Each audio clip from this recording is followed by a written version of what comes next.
인간은 흔들리기 쉬운 성품을 갖고 있기에 이를 잘 아시는 하나님께서 반복하여 말씀하심으로 하나님의 계획을 알리시고 이를 이루실 것이라 약속하심으로 확신에 찬 생활을 할 수 있도록 인도하십니다. 인간과 맺으신 하나님의 언약은 그것이 동일한 것이라도 하나님께서 때와 장소를 따라 다른 각도에서 계속 주어주시는 경우가 있습니다. 이를 통해 그 언약이 거듭될수록 언약의 상대인 인간은 더욱 견고한 믿음을 지닐 수 있게 됩니다. 오늘 함께 보실 본문 17장에 앞서 하나님은 이미 아브라함과 언약을 맺으셨지만 아브라함에게 여러 번 걸쳐 언약을 제시하신 것도 바로 이러한 이유에서일 것입니다. 소명시부터 주어진 언약은 몇 번에 걸쳐 재언급된 것이지만 언급될수록 더욱 명료하게 제시됨을 발견할 수 있습니다. 오늘 함께 보실 본문에 앞서 하나님의 뜻을 거스르고 인간적인 방법을 택해 하나님의 침묵 속에 살아갔던 아브라함의 인생은 누가 봐도 위기의 순간임을 알게 합니다. 우리 하나님의 오랜 침묵 속에 아브라함을 깨닫게 하시고자 하나님은 아브라함에게 먼저 찾아오십니다. 이것은 잘못된 인생을 살고 있던 위기의 순간 긴 침묵을 깨고 그와 맺은 언약을 재확인하시며 내가 어떤 분인지를 나타내므로 죄의 길을 걷던 아브라함을 건져내시고 하나님께서 원하시는 바른 길을 가게 하십니다.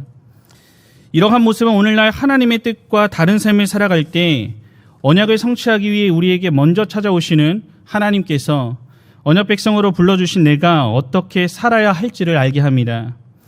오늘 본문을 중심으로 하나님의 뜻을 벗어나 잘못된 선택을 하려는 우리를 먼저 찾아오시고 하나님께서 원하시는 바른 길로 이끄시는 우리 주님께서 우리에게 원하시는 모습이 무엇인지를 함께 상고해 보고자 합니다. 이에 대해서 첫째로 여호와 하나님의 전능하신 능력으로 약속하신 모든 일을 이루심을 믿고 의지하며 살아야 합니다. 오늘 본문 1절에서 4절의 말씀을 함께 봉독하겠습니다. 시작. 아브라함이 99세 때에 여호와께서 아브라함에게 나타나서 그에게 이르시되 나는 전능한 하나님이라 너는 내 앞에서 행하여 완전하라. 내가 내 언약을 나와 너 사이에 두어 너를 크게 번성하게 하리라 하시니 아브라함이 엎드렸더니 하나님이 또 그에게 말씀하여 이르시되 보라 내 언약이 너와 함께 있으니 너는 여러 민족의 아버지가 될지라. 아멘. 오늘 함께 읽은 17장은 앞서 16장에 나온 이스마엘의 출생과 내용의 대전환을 이룹니다. 17장을 시작하며 아브라함이 99세임을 밝히는데 이는 아브라함이 하란을 떠난 지 24년이 흐른 후였습니다. 이 말씀에서 주목할 것은 16장 마지막 절에 하갈이 아브라함에게 이스마엘을 낳았을 때를 86세라고 마무리한 것과 연결했을 때 이스마엘을 낳은 지 13년째 되는 해라는 사실입니다. 즉, 이 시간을 갑자기 13년이라는 세월을 구체적인 나이까지 언급하시며 건너뛴 것인데 그 기간 동안 하나님의 계시가 없었던 것을 암시합니다. 이는 이전의 내용을 봤을 때 86세인 아브라함은 여전히 자녀가 없었고 나이가 많아 고령이 되어 약속의 자녀에 대해 여러 번 의논했을 것입니다. 인간적인 조바심 때문에 아브라함과 그의 아내 사레는 이 당시 지역에서 일방적으로 성행하던 문화적 관습을 채택했습니다. 사레가 자신의 여종인 하갈을 통해 아브라함의 자녀를 갖고자 제안한 것입니다.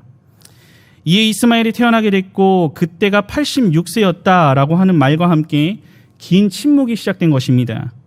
이에 대해 심지어 이 침묵 속에 아브라함은 이스마엘을 통해 하나님의 약속이 성취되길 기대한 모습이 18절에서 이스마엘이나 하나님 앞에 살기를 원하나이다 라고 하는 말로도 엿볼 수가 있습니다. 즉 하나님의 약속을 믿지 못하고 인간적인 조급한 마음에 스스로 옳다 여긴 생각과 방법을 취해 살아간 것입니다. 심지어 이렇게 얻게 된 이스마엘을 중심으로 기업을 넓히려 했던 아브라함 앞에 하나님께서는 13년이라는 긴 세월을 지나 하나님의 때에 그에게 나타나 말씀하십니다. 나는 전능한 하나님이라 너는 내 앞에서 행하여 완전하라.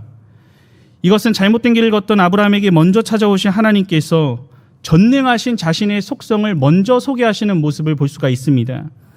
능치 못할 일이 없는 힘 있는 분이라는 의미로 히브리어 엘샤다이가 사용되었습니다.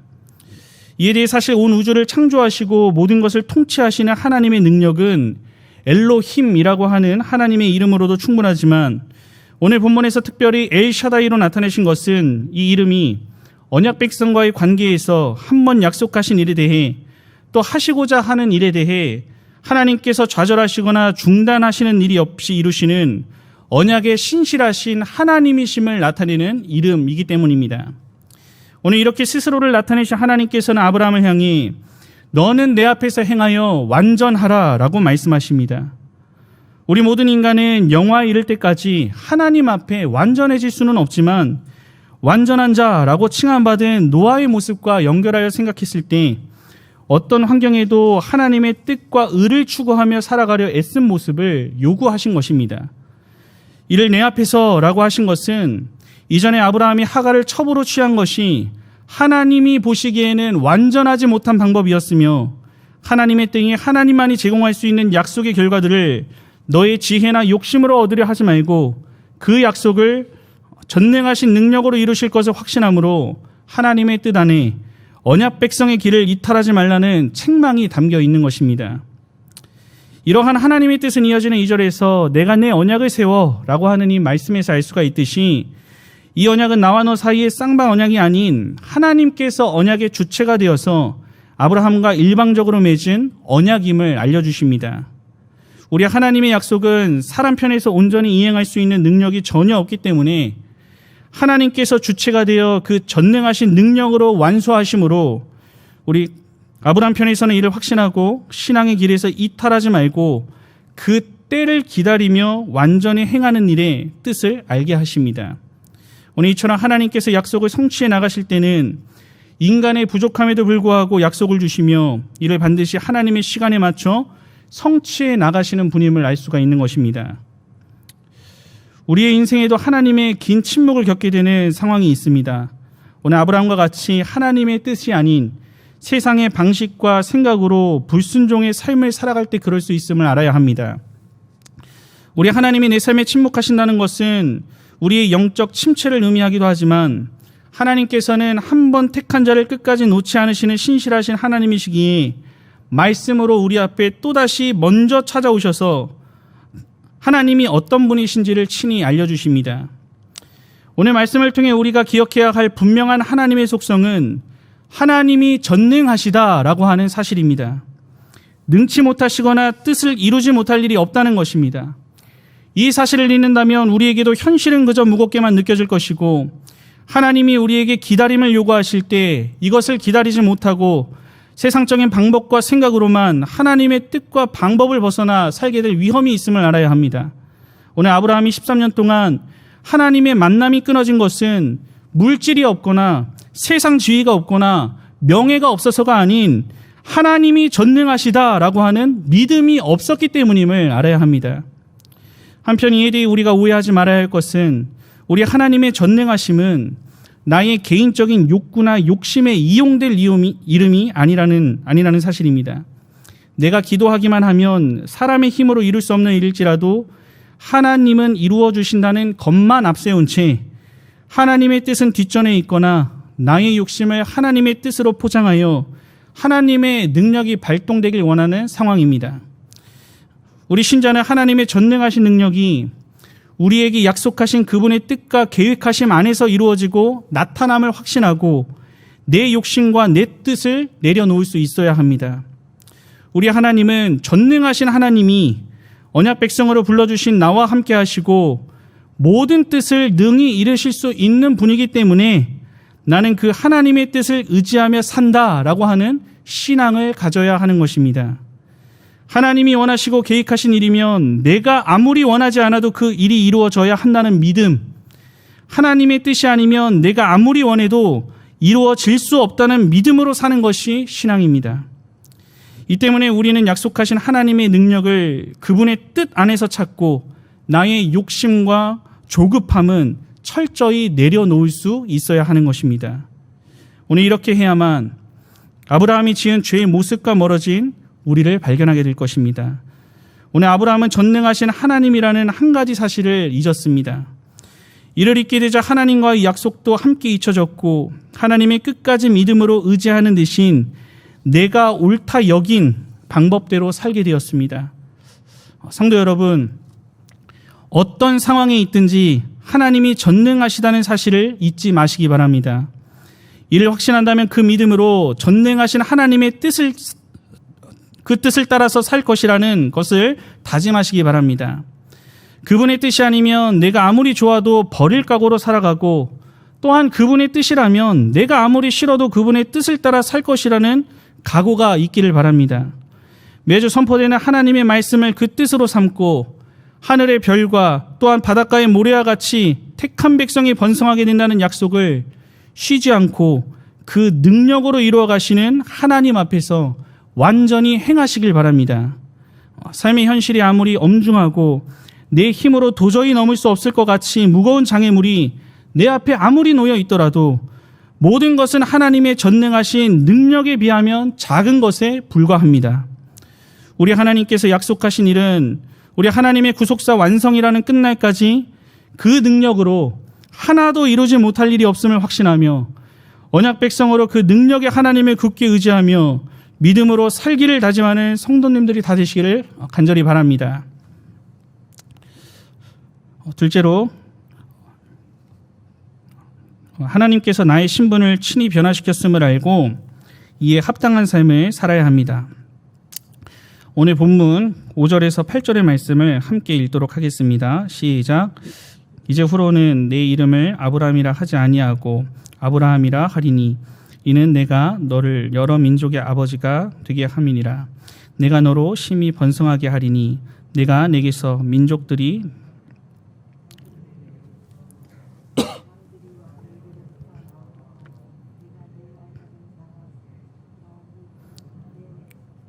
너와 내 후손의 하나님이 되리라. 내가 너와 내 후손에게 내가 거류하는 이 땅 곧 가나안 온 땅을 주어 영원한 기업이 되게 하고 나는 그들의 하나님이 되리라. 아멘.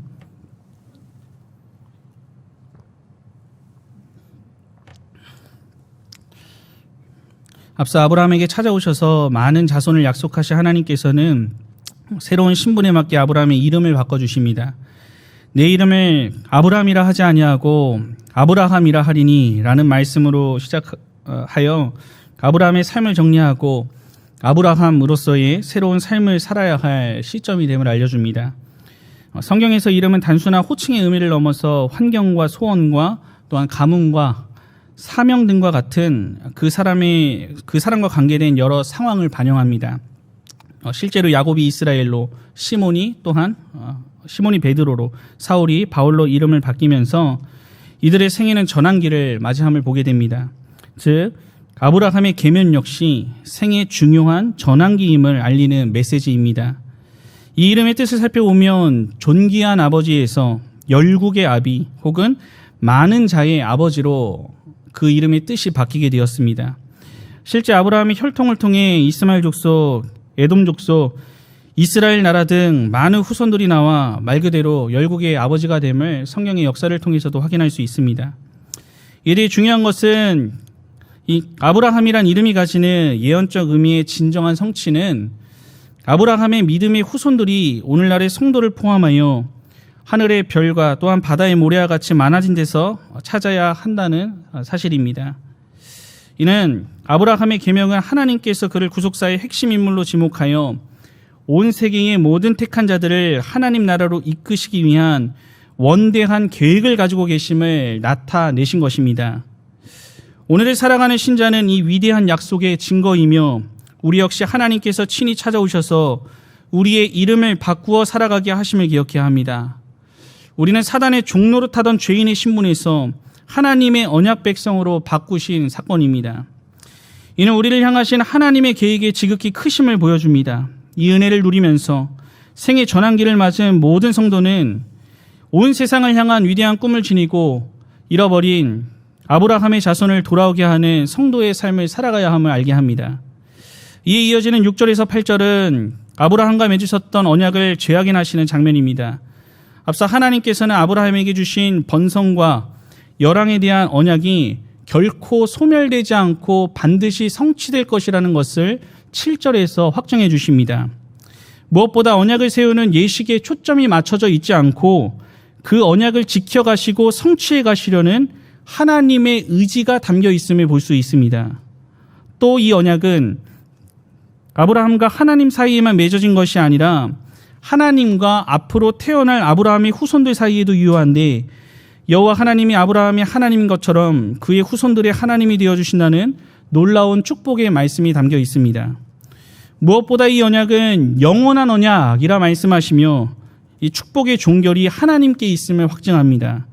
즉 시간의 제한을 받지 않으시는 하나님께서 그 영원성을 보증하시고 있는 이상 이에 대해 그 누구도 이 언약의 성취를 막을 자가 없다는 사실을 말씀하십니다.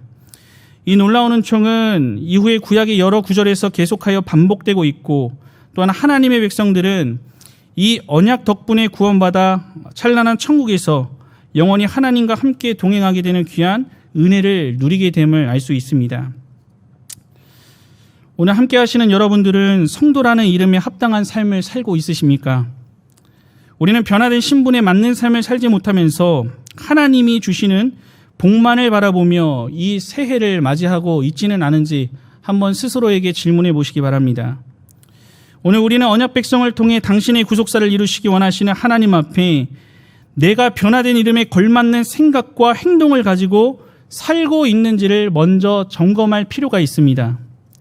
우리의 이름이 바뀌었습니다.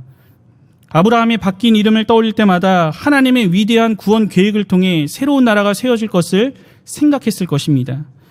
우리 역시 성도라는 이름을 우리 안에 새기고 떠올릴 때마다 나를 통해 역사하신 하나님의 은혜가 먼저 떠올라야 합니다.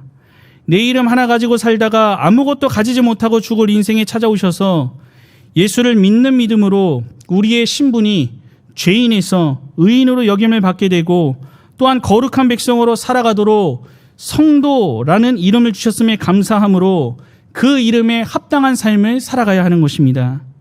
오늘 아브라함의 이름을 바꾸시고 또한 하늘의 별과 같이 땅의 모래와 같이 많게 하시겠다는 약속을 이루어 가시며, 또한 택한 백성 한 영혼을 향한 하나님의 마음을 바라보고 아직도 돌아오지 못한 아브라함의 자손을 찾는 일에 우리의 마음이 늘 머물러 있어야 하는 것입니다. 이 마음은 우리가 마주한 코로나 팬데믹 상황에서도 마찬가지입니다. 이 상황을 핑계로 구속 계획을 위한 여러 일들 앞에 소홀해서는 결코 안 됩니다. 오히려 성도는 이 시간을 누구보다 간절하게 하나님 앞에 마음을 쏟으면서 이웃과 민족을 위하여 온 땅의 회복을 위해 기도해야 할 의무가 있음을 알아야 합니다. 무엇보다 이 상황 속에서도 언약에 신실하신 우리 하나님께서는 하나님께서 택한 백성 한 영혼을 위한 구속 계획을 여전히 진행하고 있다는 사실을 늘 마음에 두고 살아가야 합니다. 물론 이 고난의 시간 역시 하나님의 허락하심 속에 이루어지고 있는 상황이며, 오히려 이 고난의 때에 하나님의 부름을 받아 나아오는 한 영혼이 있음을 볼 때 이를 확신할 수 있어야 합니다. 실제로 신방을 하며 대화를 나눌 때 삶이 너무나도 힘들어서 무작정 교회를 찾아 신앙생활을 시작했다는 이야기나, 또한 주일학교 시절 친구를 따라 교회를 갔던 기억이 내가 성인이 되어 힘든 현실 앞에 어린 시절에 다녔던 그 교회를 떠올리며 신앙생활을 시작한 성도님들의 이야기를 접한 적이 있습니다. 즉 고난의 시기로 우리는 위축될 것이 아니라 하나님의 언약 백성 한 사람이 주께로 돌아오게 되는 추수의 시간임을 확신해야 합니다. 이를 확신할 때 우리는 가만히 멈춰 있거나 숨어 있을 수 없습니다. 성도에게 맡겨진 역할을 감당해 나가야 하는 것입니다. 우리 성도라고 한다면 이 고난의 때 신앙의 문을 두드리는 많은 사람이 있음을 알고 여기에 관심을 기울일 수 있어야 합니다. 이번 새해의 첫 주일에도 송구영신 예배에도 이전에 코로나의 긴 시간 중에 또한 교회에 출입할 수 없는 어린아이들까지 교회를 등록하는 것을 눈으로 목도했습니다. 성도라면 나만 사는 것이 아니라 하나님이 약속하신 잃어버린 한 영혼에 관심을 가져야 하는 것입니다. 내 주위 사람들이 어떻게 살아가나 돌아봐야 하는 것입니다. 어떤 사람은 나의 공고함 때문에 더욱 하나님을 부인하고 악하게 하나님을 떠나보낼 수도 있지만, 어떤 사람은 어쩔 줄을 몰라 하며 도움의 손길을 구하는 어려움에 처한 많은 사람들이 있음을 알아야 합니다. 물에 빠져 손을 내밀며 또한 구조선의 도움을 요청하는 것처럼 인생을 힘겨워하는 사람들이 많이 있음을 이 시기 가운데 보게 됩니다. 이런 현실 앞에 성도로 먼저 부름받은 여러분들이 예수님의 사랑을 품고 또한 따뜻하게 그들에게 다가가서 이야기를 듣고 또한 조용히 그들과 함께 울어주고 또한 그들과 또한 그들이 필요한 것을 섬기고 사랑으로 접근하고 대할 수 있는 기회임을 잊어서는 안 되는 것입니다. 우리는 아무리 세상이 변하고 현실이 무거워도 잊지 말아야 할 분명한 사실 하나는 오늘 여러분이 성도로 살아가고 있다는 사실입니다. 어떠한 시련의 폭풍 속에서도 영원한 언약 안의 구속사 완성을 위해 일하시고 계시며 우리의 이름을 성도로 부르시고 신분을 변화시켜 주신 그 이름에 합당한 삶을 살아가는 성도들 되시기를 간절히 바랍니다. 오늘 함께 하시는 성도님과 헌신하시는 제 21, 22, 23 여전도의 회원 여러분, 우리는 2022년 새해 요단을 건너가라 라고 하는 은혜의 말씀을 받았습니다. 희년을 앞두고 여전히 우리 앞에 놓여있는 요단강과 같은 이 코로나의 현실에도 이를 건너갈 수 있음을 확신했습니다. 이를 위해 이 교회를 중심한 경건 생활로 신앙 공동체 안에서 낙오하지 않으며 이 강단에서 선포되는 말씀을 사람의 말이 아닌 하나님의 말씀으로 받아 살아가고 영적인 이 교회의 지도자의 모범을 따라 온 성도가 행함으로 그 강을 완벽하게 건너갈 수 있음을 마음 깊이 새겼습니다. 인간적인 시선으로 본다면 나 하나 돌아보는 것도 버거운 상황이니 모든 것은 뒤로 미루고 쉬어야겠다라고 생각할 수 있겠지만 이는 하나님이 약속하신 구속 역사의 길에서 완전히 행하지 못하고 이탈한 모습임을 알아야 합니다. 능력에 하나님을 신뢰하지 못한 성도의 이름에 합당하지 않은 인생으로 하나님의 침묵 속에 살아갈 불행할 삶이 될 것입니다. 이 세상 사람들의 눈에는 연일 코로나가 확산되는 절망의 상황으로만 여겨질지 모르나 우리는 새해 주신 말씀을 붙들고 우리에게 허락된 희년을 향해 소망을 품고 살아갈 수 있는 은혜를 받았습니다. 이러한 은혜를 받았음에도 우리의 연약으로 인간적인 생각이 앞서 하나님의 뜻 가운데 이탈하려 할 때 오늘 주신 말씀을 마음에 떠올리며 살아야 합니다. 이 말씀은 무엇입니까? 하나님께서는 언약에 신실하시며 약속하신 아브라함의 후손을 부르시는 일에 쉼이 없으시고 어떤 상황과 환경에서도 하나님의 전능하신 능력으로 한 영혼을 부르심을 믿고 견고하게 하나님 앞에서 내게 맡겨주신 일을 감당해 나가야 하는 것입니다. 눈앞에 다가온 희년과 후원의 연이 되어 우리가 감당하는 모든 일들은 택한 백성을 부르시기 위해 우리에게 보여주신 일들입니다. 우리들은 이 일들을 하나님 앞에서 완전히 행하기에 힘써 나아가야 하는 것입니다. 이를 감당할 때 하나님이 나의 신분을 변화시켜 주심으로 언약 백성으로 삼아 주셨고 하나님께서 약속하신 일들을 보이시며 이루어 가심을 알고 성도로서 합당한 자세를 유지하고 나아가야 합니다. 2022년 한 해도 어떤 상황과 환경에서도 흔들리지 마시고 우리에게 약속하신 일들을 바라보며 하나님의 뜻 안에 맡겨주신 일들을 감당하고 언약 성취를 위해 나를 찾아오시고 성도의 이름을 주셨음에 감사하며 이에 합당한 삶을 살아가는 오늘 헌신하는 여전도의 회원과 함께 하시는 모든 성도님들 다 되시기를 우리 주님의 이름으로 간절히 축원합니다.